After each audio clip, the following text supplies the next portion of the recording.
February the 16th, 2014. Guys, these are Earth-facing images of the SDO.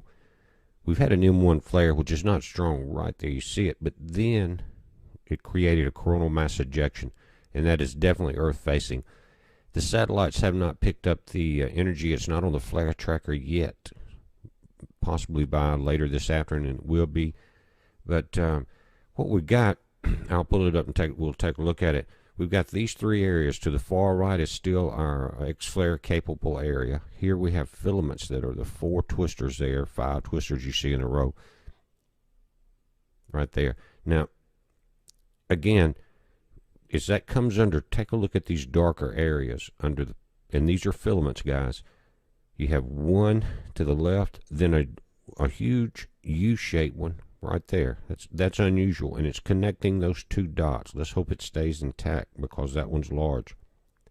And you can, in the shadows of this, you can see with that blue shadow of the ejection. But guys, this week may be a week to watch for filament releases, and they are strong, especially the large ones that are Earth-facing. They can do damage to satellites, things like that. Also create compression on the Earth. But let's pull this up and take a look a little closer at that. Again, these are unusual formations. You don't usually see a large looping area that big in one of these filaments. And at any time, just a given spark from one of these sunspots, guys, can release these. We've seen it for years now. But again, this week is one to watch because we have them all across the face of the sun this week. But we do have an area of calm, except for these filaments. After this section of flares you see here, there's not a lot of activity to the left for the next few days. So we may get some quietening there. Check this out. You can see to the left. But that flare that's Earth-facing in the center is still beta gamma. It is not triple configurated. The one on the right is. And that's what we're watching. Again, you notice the red and the blue there in the center. If those things start to merge, we will see this become triple configurated or X flare capable. And you're looking at directly Earth-facing images. Quick 3-day scan of the LASCO C2 camera. Notice the dates. That was Valentine's on the 14th, 15th yesterday. We go through. And then we'll come into the 16th. You saw that large flare, guys. There are just a few frames on this camera, but right into the 16th is where we see this flare. So it's larger than it looked. But when you see one encompass and blow out that way, encompass the entire facing disk of the sun, you know it's large.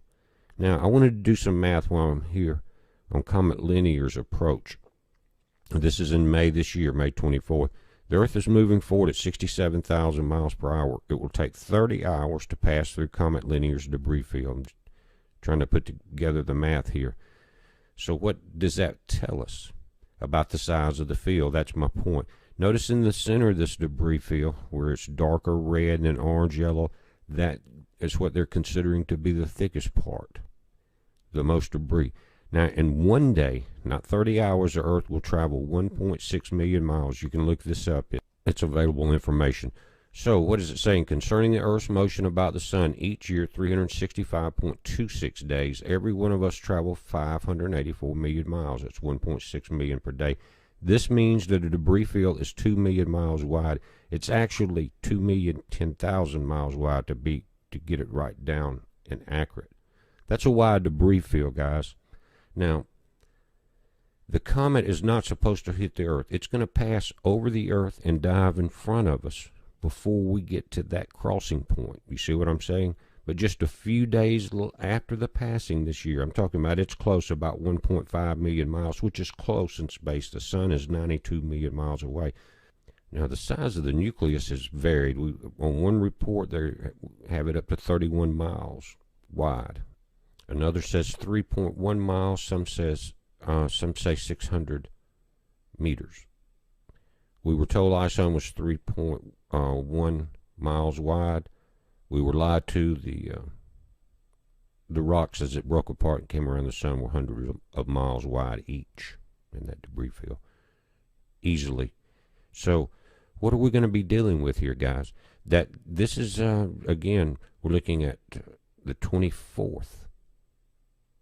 Pope's going to be in Israel. It makes you wonder, if they know that we're going through this, how many people are going to be underground? It'll be a time to watch. Be safe.